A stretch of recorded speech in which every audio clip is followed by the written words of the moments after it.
और स्वागत है आपका भूतों की उस दुनिया में जहां चीखें भी डर के मारे चुप हो जाती है।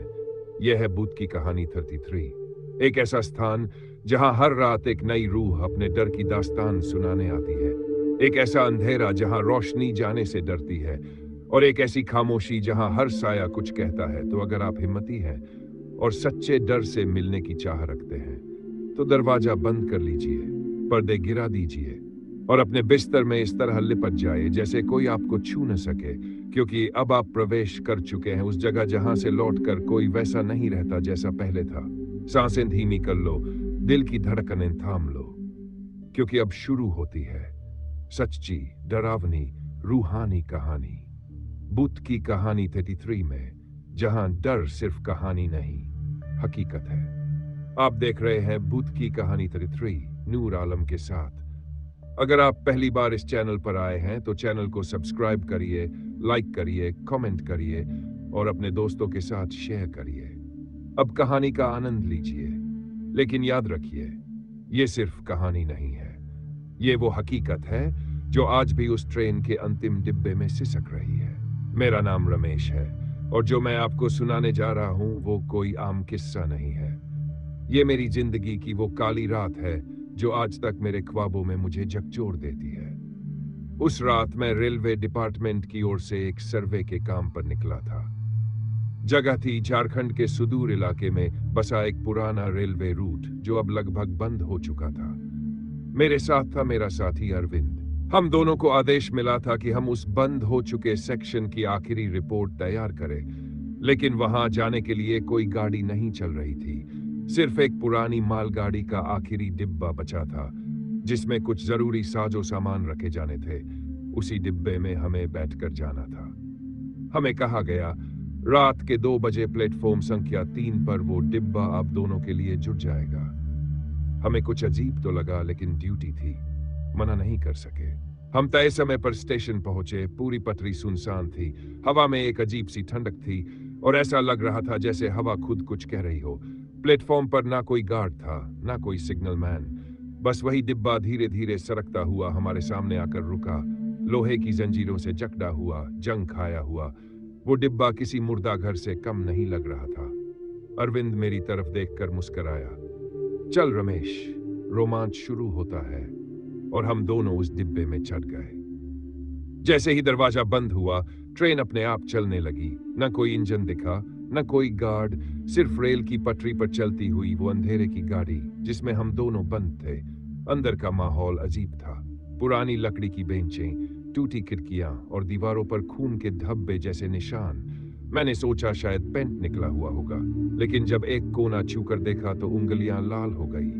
अरविंद ने मजाक में कहा, किसी भूत का खाना गिरी होगी। हम हंस तो दिए, लेकिन मन के अंदर डर की एक सुई चुभने लगी थी।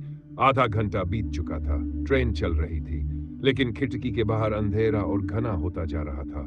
अचानक डिब्बे की बत्ती झपकने लगी और किसी बच्चे के रोने की आवाज आई। आवाज धीरे धीरे बढ़ती गई, फिर एक झटका लगा और ट्रेन रुक गई। बाहर देखा तो जंगल था, बिल्कुल स्याह, घना और डरावना।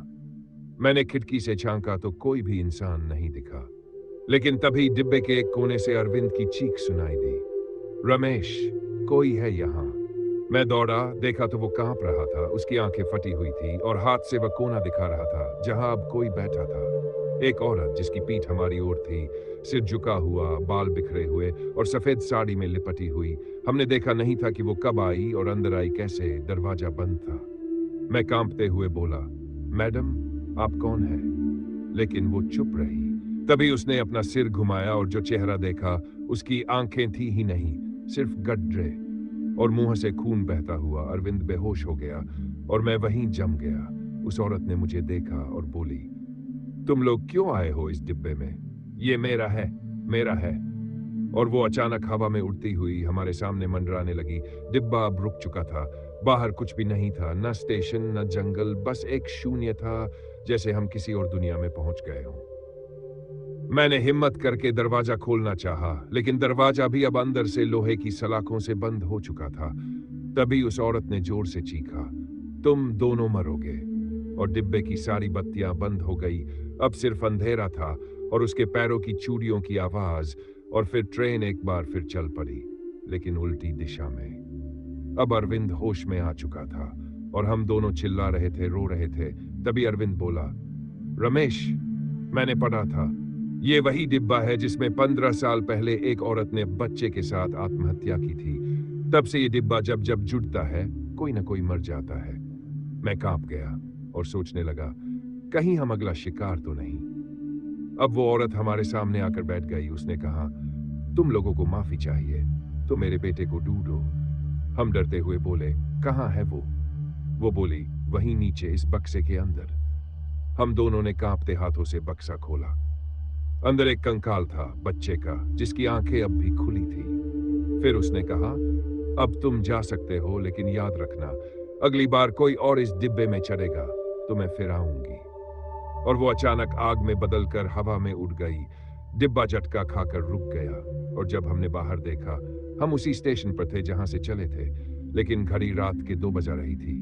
मतलब पूरा चक्कर लगाकर हम वहीं लौट आए, जैसे कुछ हुआ ही नहीं लगा। लेकिन अरविंद की हालत इतनी बिगड़ गई कि वो पागल खाने में भर्ती कराना पड़ा, और मैं आज भी उस डिब्बे के नाम से कांप उठता हूँ। इसलिए अगर आप कभी सुनसान प्लेटफॉर्म पर कोई पुराना डिब्बा देखो और उसमें से कोई औरत बुलाए, तो कभी मत चढ़ना, क्योंकि वो अंतिम डिब्बा अब भी दौड़ रहा है, मौत लेकर।